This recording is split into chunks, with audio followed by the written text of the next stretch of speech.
এবার মাত্র 5 টাকার বিনিময়ে লায়ন্স ক্লাব অফ জলপাইগুড়ি জেনেসিসের পক্ষ থেকে শহরে সাধারণ মানুষের জন্য এক বেলা ভরপেট খাওয়া দাওয়ার আয়োজন করা হচ্ছে দীর্ঘ কয়েক বছর থেকে। তবে আজ একটু ভিন্নভাবেই এই কর্মসূচি গ্রহণ করা হয়েছিল।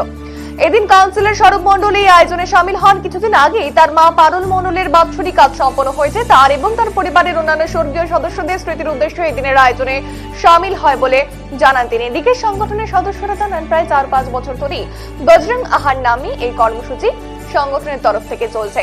অতি সাধারণ মানুষ 5 টাকার বিনিময়ে পেট ভরে এখানে খাবার পান। আজ স্বরূপবাবু কর্মসূচিতে অংশগ্রহণ করেছেন, ভালো লাগছে।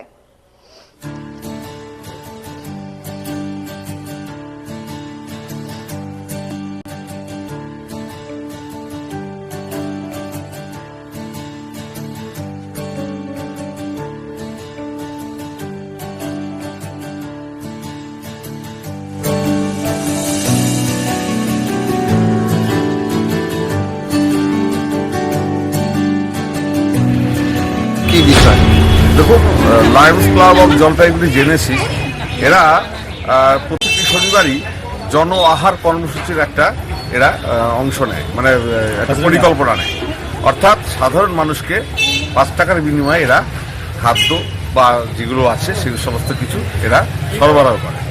তো তাতে হয় কি, আমাদের জলপাইগুড়ির বিভিন্ন প্রান্তের মানুষ যারা লায়ন্স ক্লাবের এই মহতী উদ্যোগকে সফল করতে চায় তারা এসে অংশগ্রহণ করে।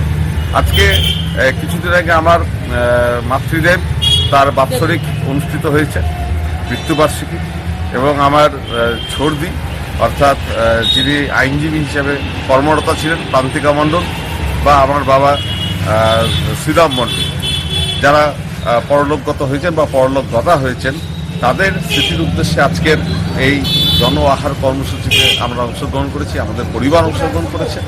আমরা মনে করি যে কেবলমাত্র বাৎসরিক অনুষ্ঠানের মধ্যে দিয়ে কর্মসূচিগুলিকে, মানে আমাদের যে হিন্দু রীতি অনুযায়ী যে বাৎসরিক কর্মসূচিগুলি পালিত হয় সেগুলি খালি করাটাই নয়, তার পাশাপাশি আমরা যদি আরও বেশি করে এই সমাজসেবার মধ্যে দিয়ে যদি আমরা আমাদের পিতৃদেব মাতৃদেবের উদ্দেশ্যে কাজ করতে পারি, শ্রদ্ধা জানাতে পারি, আমার মনে হয় তাহলে সেটাই সবচেয়ে বেশি শ্রদ্ধা জানানো হয়।